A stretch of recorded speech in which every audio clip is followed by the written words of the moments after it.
Toi-même, tu dis, tu es d'accord que effectivement une créature doit se soumettre à son créateur, tel que toi, en tant que père, ton enfant doit se soumettre à toi, malgré que ce n'est même pas toi qui l'as créé. À plus.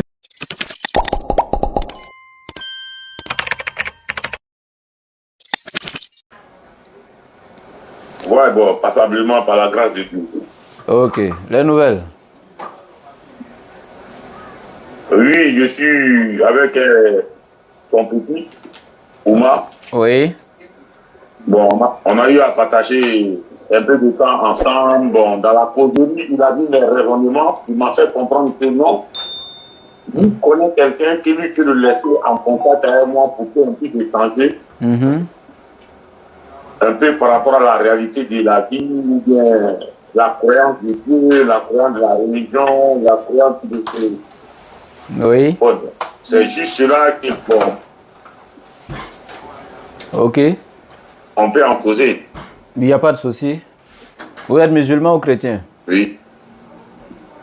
Non, moi je n'ai pas de religion, je crois en Dieu.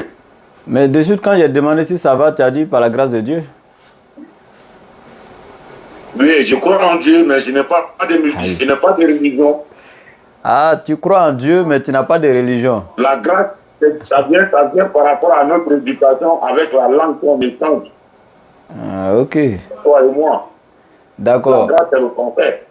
En fait, tu crois que Dieu existe, mais tu n'as pas de religion, c'est ça? Pardon? Tu crois que Dieu existe, mais tu n'as pas de religion, c'est ça? Ouais, je ne crois pas à la religion. Mais tu crois en Dieu? Je crois en Dieu. Ok, mais tu as connu Dieu à travers quoi? À travers mon existence sur la terre.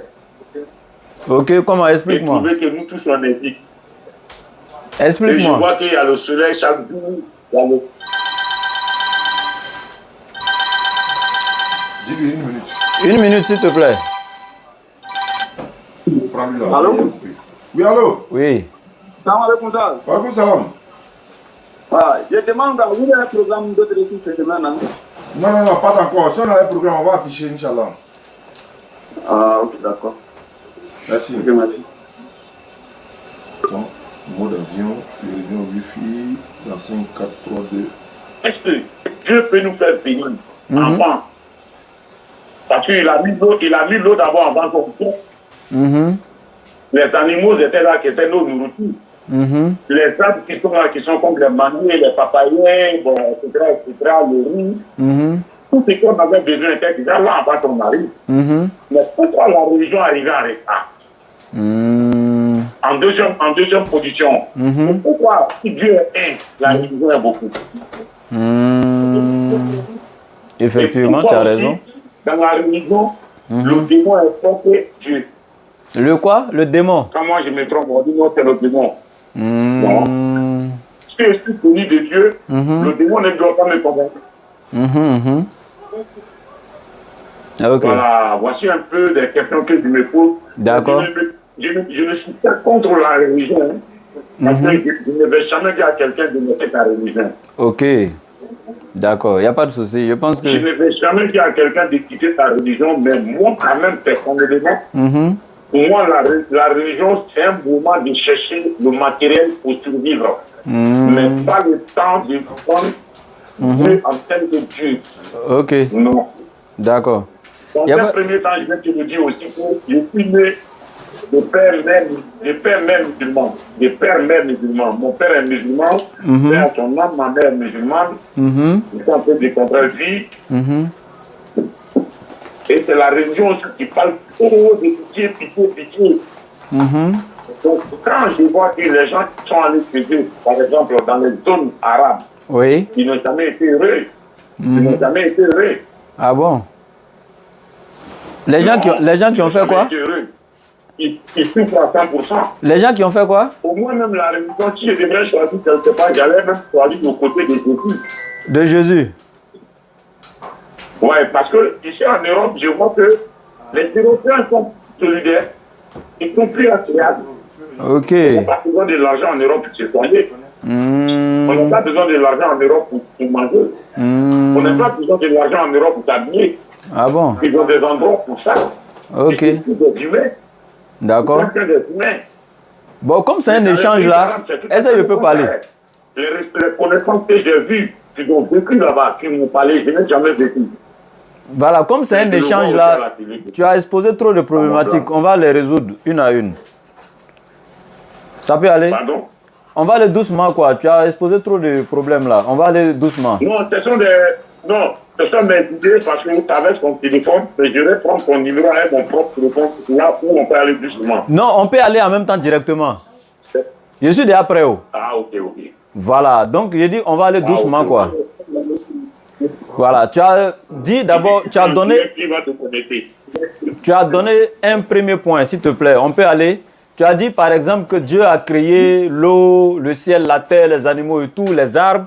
Et pourquoi la religion est venue dernièrement, c'est ça? Oui. Ok. Et que si Dieu est un, pourquoi il y a beaucoup de religions, c'est ça? Oui. Ok. Là, effectivement, tu as raison. Dieu, l'Éternel étant un, logiquement, il ne doit pas avoir 2, 3, 4 religions. Il doit avoir une seule religion venant de Dieu. Et réellement, c'est ce qui est le cas. Il n'y a qu'une seule religion qui est de Dieu et toutes les autres religions viennent du diable. Et donc, voilà, justement. Effectivement, il y a une seule religion qui vient de Dieu et toutes les autres viennent du diable. Et on va découvrir ensemble, toi et moi, quelle est cette religion. Tu vois, quand on parle du bouddhisme, par exemple, c'est une religion aujourd'hui. Le bouddhisme vient de Bouddha. Et Bouddha, vient de Bouddha. Oui, Bouddha, c'est une créature, c'est un être humain qui a vécu sur la terre. Oui. Quand tu regardes par exemple le taoïsme, ça vient de Dao, c'était un être humain. Quand tu regardes le judaïsme, c'est le nom de Judas que cela porte. Judas qui était un fils de Jacob, c'est un être humain. Quand tu regardes le christianisme, ça vient de Christ, Jésus-Christ qui était un être humain, le fils de Marie, qui lui-même a dit dans Jean 8, 40, moi un être humain. Donc tu vois que tous ces noms que je cite là portent le nom d'une créature. Alors que la religion qui vient de Dieu ne doit en aucun cas porter le nom d'une créature, mais plutôt le nom ou un attribut du Créateur lui-même. Même nous les êtres humains, quand on a fabriqué un appareil ou quoi que ce soit, l'auteur de cette chose-là pose toujours sa marque dessus. Donc, ça c'est vrai. Merci. Voilà, donc, regarde par exemple christianisme, judaïsme, bouddhisme, zoroastrianisme, chamanisme, shinto, etc. Toutes ces religions, la seule qui ne porte ni le nom d'une créature, ni le symbole un symbole d'une créature, etc., c'est l'islam. Parce que quand on parle de l'islam, c'est la religion de la soumission à l'Éternel, le créateur des cieux et de la terre. Musulman, par définition, veut dire celui qui est soumis à la volonté de Dieu. Mais de vous à moi, est-ce que réellement, l'Éternel étant unique et créateur de toutes choses, n'est-ce pas normal que toutes les créatures soient soumises à la volonté de l'Éternel? N'est-ce pas? Donc, voilà. Donc, l'islam se définit par la soumission à celui qui a fait exister toutes choses. Parce que chaque créature doit se soumettre à son créateur, ce qui est naturel. Les arbres doivent se soumettre à leur créateur, les animaux doivent se soumettre à leur créateur, les êtres humains doivent se soumettre à leur créateur. C'est pourquoi quand tu prends la sourate 3 dans le Coran, à partir du verset 83, l'Éternel est clair. Je lis le verset, je ne parle pas en langue, il dit il dit, quelle autre religion les êtres humains désirent-ils encore? Alors que lui sont soumis, c'est-à-dire sont soumis à Allah, tout ce qui est dans les cieux et sur la terre. Donc c'est la religion de la soumission. Tout ce qui est dans les cieux et sur la terre sont tous soumis à leur créateur. Maintenant, la religion se définit par quoi? Religion vient du mot religare, qui veut dire ce qui relie la créature à son créateur. La religion est ce qui relie la créature à son créateur, parce que la créature doit être reliée à son créateur. Voilà, il doit être connecté à celui qui l'a créé. Maintenant, ça c'est parfaitement vrai, comme moi je suis connecté plus à Dieu. Voilà, et quand maintenant quelqu'un te donne quelque chose tu n'imaginais même pas avoir, ou bien il t'a fait une grâce, il t'a donné quelque chose de tellement immense que tu ne peux pas lui rembourser, au moins tu peux lui donner ce qu'on appelle la reconnaissance, n'est-ce pas? Oui. Au moins tu peux lui dire merci, n'est-ce pas? Mais Donc, pourquoi pas? la religion que Dieu nous a donnée n'est rien d'autre que... Je ne coupe pas ta parole. Je ne coupe pas ta parole. Oui. J'ai rendu service à un petit, il me quittait, il pleurait. Je lui ai dit qu'il ne faut pas pleurer. Ce que tu sais faire, tu dois me payer. Oui. Mais ce n'est pas l'argent qui peut payer, ni diamant, ni l'or. J'aimerais que tu fais ce que je t'ai fait à quelqu'un d'autre, un autre jour, quand il est dans les besoins. Oui. Allah Akbar. Ça, c'est très bien ça. Donc, c'est juste pour ajouter un peu pour ajouter grain de sel à tes dit, quoi. Oui, ça, c'est très bien. Donc, tu as vu, par exemple, quand tu lui as fait le bien, là, tu vois que toi-même, tu lui as donné les conditions à travers lesquelles il doit te rembourser, n'est-ce pas? Et la... Mais parce que moi, je le fais à travers chez lui. Je viens, je vais terminer. C'est-à-dire, c'est toi-même, tu lui as donné la manière dont il va te rembourser ton acte. Et cette manière, c'est qu'il doit faire la même chose pour quelqu'un d'autre, n'est-ce pas? Merci. Donc, Dieu aussi, il nous a créés. Il nous a donné la vie, il nous a donné la santé, il nous a donné même l'existence même d'abord qui est au-dessus de toutes choses, etc. Et quand Dieu a donné tout ça à l'être humain, c'est Dieu lui-même maintenant aussi qui nous donne le moyen ou bien la manière, qui nous dit la manière dont nous devons lui retourner cela. Et la manière dont nous devons lui retourner, c'est par la reconnaissance, c'est par la soumission et l'adoration, le culte que nous allons lui vouer. Donc, c'est dans ce sens que Dieu nous demande de nous soumettre à lui. Et ici, quand on parle de religion, la religion n'est rien d'autre qu'un ensemble de règles que Dieu met en place et qu'il donne à l'être humain. Ce sont ces règles-là que l'être humain doit respecter donc pour être soumis à Dieu. Je parle, et l'ensemble de ces règles-là, il y a d'abord la reconnaissance à Dieu du fait qu'il nous a fait exister. Et cette reconnaissance se manifeste à travers la prière, quand on se prosterne devant lui, pour montrer que nous sommes humbles, nous sommes soumis. Parce que quand l'homme met sa face à terre, il n'y a pas vraiment une soumission au-dessus, qui est en dessous vraiment de ça. Mettre ta face à terre, parce que l'être humain aime tellement sa face. Mais nous mettons nos faces à terre devant Dieu pour lui montrer que nous sommes totalement soumis à lui. Ça fait un. Deuxièmement, c'est une marque de respect pour notre Créateur. Et troisièmement, une marque de reconnaissance pour tout ce qu'il a fait pour nous. Et nous ne l'associons pas à quoi que ce soit parce qu'il est unique. C'est lui qui a fait exister tout. Il a créé l'arbre. Donc, on ne peut pas se prosterner devant la créature qui est l'arbre pour laisser l'auteur de la créature qui est Dieu. Maintenant, quand on finit tout ça là, les autres règles qu'il nous donne, ces règles-là maintenant régissent nous-mêmes notre société et nous fait vivre en paix et en harmonie. Je prends, il dit ne volez pas. Quand Dieu nous dit de ne pas voler dans la religion, par exemple, est-ce que quelqu'un peut aller voler quelque chose qui appartient à Dieu au ciel là-bas? Non, non, non. Maintenant, quand Dieu dit ne volez pas, ça c'est pour que cela soit entre nous-mêmes les êtres humains quelque chose de bien qui va d'abord nous-mêmes nous aider. Ça va d'abord nous-mêmes nous aider, stabiliser notre société et le riche ne prendra pas ce qui appartient aux pauvres, ni le brigand à ce qui appartient à celui qui s'est décarcassé pour avoir de quoi subvenir aux besoins de sa famille. Maintenant, Dieu ne cherche pas la femme d'autrui. Est-ce que Dieu a une femme, quelqu'un va aller chercher sa femme? Vraiment. Non. Voilà. Donc tu vois que toutes les règles que la religion nous enseigne, quand tu prends le Coran, ne mens pas, ne vole pas. Même quand Dieu interdit le mensonge, c'est pour toi-même ton bien. Toi qui es menteur là, c'est pour toi-même ton bien avant d'être le bien. Voilà, c'est pour toi-même ton bien avant d'être un bien pour celui sur qui tu as menti. Pourquoi ça doit être toi-même ton bien? Parce que quand les gens te connaissent comme un menteur, partout où tu vas passer, ils vont dire, oh, même le jour où tu dis quelque chose de sérieux là, de véritable là, de vérité là, les gens vont dire, oh lui là, ne prenez pas au sérieux ce qu'il dit, c'est un menteur, nous on le connaît ici, il n'est pas digne de confiance. Donc ça détruit la confiance entre toi et puis les gens. C'est pourquoi Dieu te dit de ne pas mentir. C'est d'abord un bien pour toi-même. Ça c'est vrai. Est-ce que tu dis aussi, oui. J'ai vécu cela, il y a un jour, il y a M. Sangaré, c'était un vendredi. Oui. On était vers le sud de l'Espagne. M. Sangaré, il devrait aller à la mosquée. Oui. La mosquée pour le vendredi. Oui. Et donc, il sort de la chambre, il demande. Il dit, aujourd'hui c'est vendredi. On a un frère à nous qui s'appelle Taïou, qui tout le monde sait qu'il ment. Il était le premier pour dire, oui, aujourd'hui c'est samedi. Sangaré allait se coucher. Ah. T'as vu? En croyant que Taïrou a parlé, c'est pas vrai. Voilà. Or, c'était vendredi. T'as C'était 16h maintenant, il se rend compte que vraiment c'était vendredi. Tu as vu? Il a fait assis Taïrou, il lui a dit que, Oui. mon frère, il faut essayer d'apprendre, de parler un peu ce qui est véridique. Oui. Oui. Grâce à toi aujourd'hui, je n'ai pas pu aller à la mosquée parce que c'est toi qui as dit que c'est vendredi. Oui. Allahu Akbar. Donc, le côté maçon que tu as dit, Oui. donc je suis d'accord avec vous, Ok. parce que je l'ai vécu de cette manière. Oui. Dans la vie, il faut que les gens puissent avoir confiance à toi dans un premier temps. Effectivement. Donc, du coup, Merci pour me rappeler aussi de cela voilà. et de Donc, prendre en considération. Vous pouvez continuer.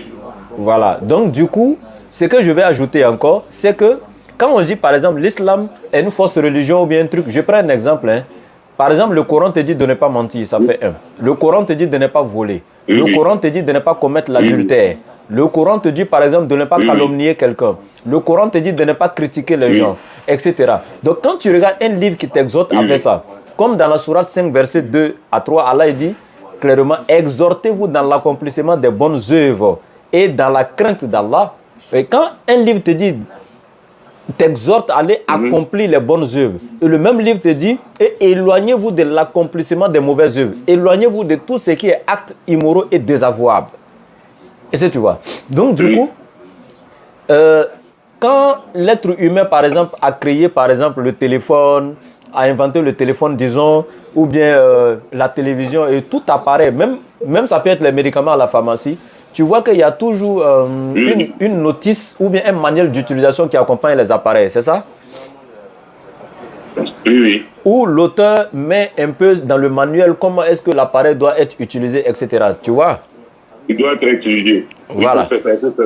Ça, c'est l'auteur qui fait ça. Voilà. Donc Dieu, quand il a créé aussi l'être humain, en tant qu'une créature raisonnante, il nous a donné aussi un manuel d'utilisation. Et ce manuel d'utilisation, c'est à travers ce manuel-là qu'on dit aussi à l'être humain comment il doit vivre sa vie, qu'est-ce qu'il doit faire, qu'est-ce qu'il ne doit pas faire.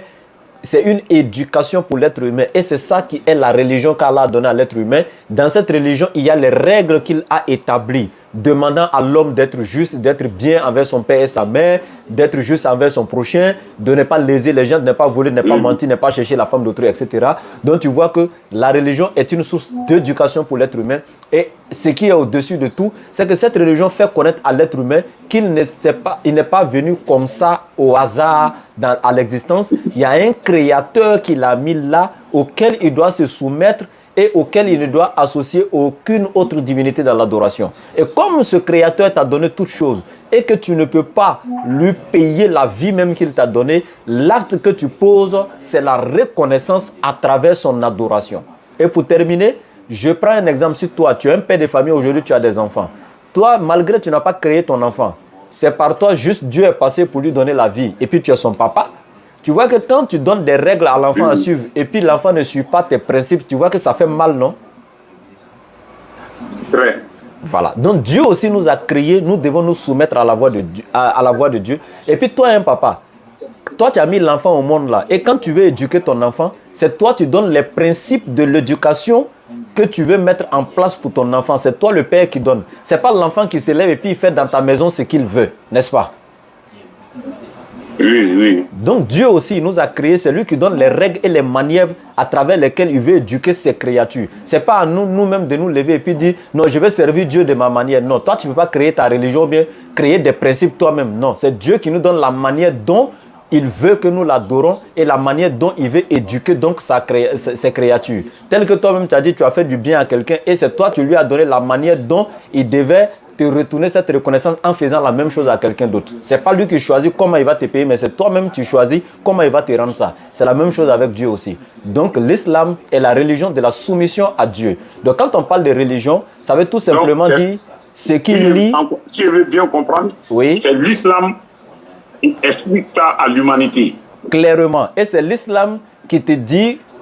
par définition, comment on doit aborder Dieu, comment on doit aller avec Dieu. Exactement. Celui de l'islam, c'est ce qui est dit de Dieu et qui est réel. Exactement. Et l'islam veut dire soumission à Dieu. Et toi-même, tu dis, tu es d'accord que effectivement une créature doit se soumettre à son créateur, tel que toi, en tant que père, ton enfant doit se soumettre à toi, malgré que ce n'est même pas toi qui l'as créé. à plus forte raison la créature qui ne se soumet pas à son créateur. Donc l'islam veut dire tout simplement la soumission à Dieu. Tu vois, le nom des autres religions que j'ai citées, tous les noms là viennent d'une créature, sauf l'islam. Ce n'est pas le nom d'une créature, mais ça veut dire soumission à Dieu.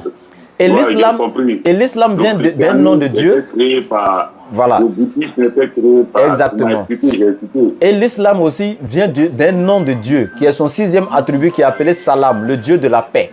C'est pourquoi dans le Coran, sourate 5, à partir du verset 16, Allah dit, Allah guide sur le chemin de la paix ceux qui cherchent son agrément. Donc l'islam est la religion de paix. Quiconque l'aborde et adhère dans cette religion, il a non seulement la paix interne, parce qu'il connaît son créateur, il est soumis à son créateur, il respecte les principes et les valeurs donc, de son créateur, en ne mentant pas, ne volant pas, en étant juste avec son prochain dans la société, etc. Donc ça équilibre même la société entre les êtres humains. Et ce même islam encore, Allah il dit, sa finalité, c'est que quand tu te comportes bien, il y a une récompense. Même ton enfant, quand il respecte le papa, il se comporte bien, à la fin, le papa lui donne des cadeaux. Et il lui fait des récompenses parce que l'enfant est soumis par rapport aux autres. Donc il y a aussi une récompense qui est le paradis que Dieu donne à ceux qui ont été justes. Ça, c'est la logique. Voilà. Donc, pour la récompense aussi... La logique dans tout domaine. C'est ça. Donc, Dieu aussi dans son domaine... Maintenant, là, je vais te faire revenir un peu en arrière. Tu as dit un mot que je n'ai pas bien écouté. Tu as dit que salam. Ok. L'islam, son nom, c'est salam. Tu as dit ça, non? Oui, salam, ça veut dire tout simplement la paix. Ah, salam. Oui, c'est le nom de Dieu. C'est le nom de Dieu qui est salam. Et c'est à partir du nom de Dieu, salam, que le nom islam est venu. Donc la religion de la soumission à Dieu. Donc quand tu es soumis à Dieu, automatiquement tu as la paix. Mais salam est différent de Saoud. De quoi? Saoud, salam, c'est différent, non? C'est différent, c'est pas la même chose. Ah, ok. Voilà. Maintenant, pour terminer, je disais que nous aussi, c'est comme ça. Quand on est juste et qu'on respecte les principes de Dieu, il y a une récompense qu'il nous donne aussi, qu'on appelle le paradis. Tel que quand un enfant est juste, le Père aussi lui fait des récompenses. Même dans une société, quand tu travailles et que tu es un bon travailleur dans la société finit par te donner des prix et te récompense. Donc Dieu aussi finit par nous récompenser par le paradis, etc. Tu gagnes des primes. Voilà. Donc moi, j'aimerais te dire, vu que tu n'es pas musulman... Quand tu es un bon serviteur dans un restaurant, tu gagnes des primes. Voilà. Donc maintenant, ce que moi je peux dire, vu que tu n'es pas musulman, et que maintenant tu viens de découvrir que le christianisme et toutes les autres religions viennent des hommes, et que l'islam est juste une religion qui lie la créature à son créateur et qui soumet la créature à son créateur en respectant ses principes. Et tous les principes que j'ai cités, tu es d'accord avec moi que c'est normal de ne pas mentir, voler, etc. Et être reconnaissant avec son Seigneur en ne l'associant pas à qui que ce soit dans l'adoration, donc en manifestant ta reconnaissance à Dieu par l'adoration. Maintenant que tu as vu maintenant la vraie définition de l'islam, qu'est-ce qui t'empêche de devenir musulman pour être soumis à ton créateur? Bueno, ce qui m'empêche de devenir musulman ou religieux, oui. je me ressens que le monde existait avec des êtres humains pendant des milliers d'années avant qu'ils l'islam vienne. Qu'est-ce qui sera le jugement de ces personnes-là? Par exemple, les gens même qui ont accouché le prophète Mohammed. Par exemple, son père n'a pas été musulman. Ok. Si sa mère est décédée quand il avait 6 ans, elle n'a pas été musulmane. Ok. Donc, qu'est-ce qui serait les jugements, etc., jusqu'à derrière? Ok, je vais répondre à ta question. Parce que la religion de Jésus n'est pas religion. Oui. La religion de Moïse n'est pas religion. Oui. Entre Jésus et Mohammed, il y a 5 siècles. Oui. Et entre Jésus et Moïse, il y a combien de siècles? Ok, je vais t'expliquer. Les jugements seraient comment? Ok, je t'explique. Au dernier jugement chez Allah. Ok, je t'explique. Parce qu'ils ne sont pas musulmans. Il faut être musulman d'abord pour être proche de Dieu. Ok, je t'explique. En réalité, l'islam n'est pas venu par le prophète Mohammed. Les gens font l'amalgame. Ce n'est pas le prophète Mohammed qui a envoyé l'islam. C'est ça le problème. Dieu peut pas, l'Éternel ne peut pas être unique, créer des êtres humains depuis le commencement du monde, commençant même par le père de l'humanité, Adam, sans leur donner sa religion, c'est-à-dire le moyen par lequel les gens devaient lui rendre son culte, sans leur donner des règlements à travers lesquels ils devaient se régir sur la terre pour vivre en paix dans leur société. Et puis c'est vers la fin du monde, à travers le dernier prophète qui va donner cette religion. Et effectivement, ce que tu as dit là, ceux qui vont mourir avant cela, Dieu même ne peut pas aller les juger encore parce qu'il ne leur avait pas donné les principes de la religion. Mais en réalité, l'islam n'est pas venu par Mohammed. L'islam est venu depuis la création des cieux et la terre, avant l'existence même de l'être humain. Je t'ai donné la Sourate 3, verset 83 dans le Coran où Allah dit « Quelle autre religion les êtres humains désirent alors que sont soumis à Allah tout ce qui est dans les cieux et sur la terre. » Donc même le ciel et la terre sont soumis à Allah ainsi que leur contenu. À plus forte raison, l'être humain. Est-ce que tu vois? Ça fait 1. Et dans la Sourate 3, verset 85, Allah il dit quiconque désire ou adhère dans une autre religion en dehors de l'islam, cette religion ne lui sera point agréée et le jour du jugement dernier sera du nombre des plus grands perdants. Maintenant, je prends la Sourate 30, verset 30 pour clôturer, où Allah il dit au prophète, il dit, dirige ton être exclusivement vers la religion à Allah. Telle est la nature qu'Allah a originellement donnée à l'être humain. Point de changement à la création d'Allah. Voici bien la religion de droiture, mais la plupart des gens ne savent pas. Donc c'est vrai, la plupart des gens ne savent même pas que l'islam est la religion originelle qu'Allah a donnée à l'être humain. Depuis l'origine de l'homme, depuis le père Adam, l'islam lui a été donné à lui et à sa descendance. Adam était musulman. Donc tous les prophètes que tu as cités, Moïse, Jésus, etc., ce sont les gens qui sont venus après eux, les gens de leur communauté, qui ont désorienté leur enseignement, qui ont sorti l'enseignement de ces prophètes de leur contexte et créé des religions, c'est-à-dire des systèmes qu'eux-mêmes contrôlaient pour avoir le matériel. Mais ces prophètes-là, Jésus n'a jamais été l'auteur du christianisme. La Bible le dit dans Actes des Apôtres, chapitre 11, verset 26. La première fois que les disciples de Jésus ont été appelés chrétiens, c'était dans la ville d'Antioche, en Syrie, par les adorateurs de la déesse Astarté. C'est-à-dire que ce sont des païens même qui ont appelé les disciples de Jésus chrétiens. À l'an 43 après le départ de Jésus. Okay. Laissez-moi terminer, s'il vous plaît. Okay. S'il vous plaît, laissez-moi terminer. À l'an 43 après le départ de Jésus, c'est là que le nom chrétien est venu pour la première fois dans le monde. Jésus ne peut pas appartenir à quelque chose qui est venu après lui. Non. Donc, Jésus était soumis à son Créateur. Moïse était soumis à son Créateur. Abraham, Noé étaient soumis à leur Créateur. Donc, quand on parle de l'islam, ça veut dire soumission à Dieu. Donc, si tous ces prophètes étaient soumis à Dieu qui les a choisis comme prophètes, parce que dans le livre de Amos, l'Éternel Dieu ne fait rien sans révéler ses secrets à ses serviteurs qui sont ses prophètes. Donc, si les prophètes sont les serviteurs de Dieu, alors ils sont soumis à leur maître qui les a envoyés. Dans ce sens, ils étaient tous musulmans parce qu'ils étaient soumis à Dieu. Et non chrétiens, Moïse n'a pas été judaïste. Il n'a jamais pratiqué ces religions-là. L'islam est un système théocentrisme où c'est l'éternel Dieu qui est au centre et qui dirige tout et qui contrôle tout. Mais l'Occident aujourd'hui, c'est que si on pratique l'islam et qu'on enlève le christianisme et autres, tous les êtres humains seront placés au même pied d'égalité en basant le critère de noblesse sur la piété. Le noir ne sera pas au-dessus d'un blanc, le blanc ne sera pas supérieur à un noir, sauf celui qui va adorer Dieu plus que tous les autres, celui qui va craindre Dieu plus que tous les autres. Et ça n'arrange pas l'Occident. C'est pourquoi ils ont créé un système homéocentriste, donc un système créé par l'homme qu'eux-mêmes dirigent. C'est pourquoi les droits de veto, c'est chez eux, c'est eux qui sont les puissances pour diriger le monde, mais ils ne vont pas adopter un système que Dieu contrôle, où Dieu est la seule puissance et qui place tous les êtres humains au même pied d'égalité. Donc l'islam a existé avant Mohammed. C'est le Coran que Mohammed a envoyé et il a envoyé la forme parfaite, définitive et universelle de l'islam, mais ce n'est pas lui qui a envoyé l'islam. Ah ok, merci. Mais quelque part, je vais revenir un peu en arrière parmi tes dits. Ok, je suis là. Où tu as dit que Moïse était quelqu'un d'autre créé par les gens et Jésus était quelqu'un d'autre créé par les gens. Je dis leur religion, les religions qui leur ont attribuées. Les chrétiens appellent Jésus, et nous, à nos connaissances, on l'appelle Issa, par rapport aux écrits des Arabes.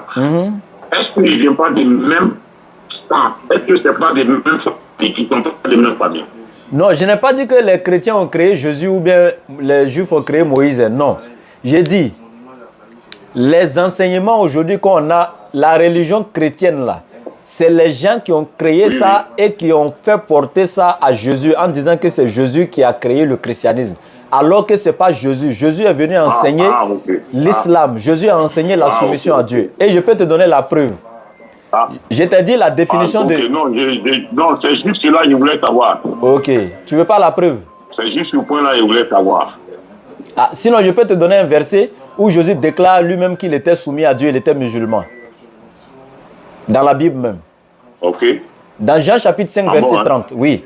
Dans Jean chapitre 5, verset 30, Jésus dit, il dit, je ne peux rien faire de moi-même. Selon ce que j'entends, je juge et mon jugement est vrai. Car je ne cherche pas à faire ma volonté, mais la volonté de celui qui m'a envoyé.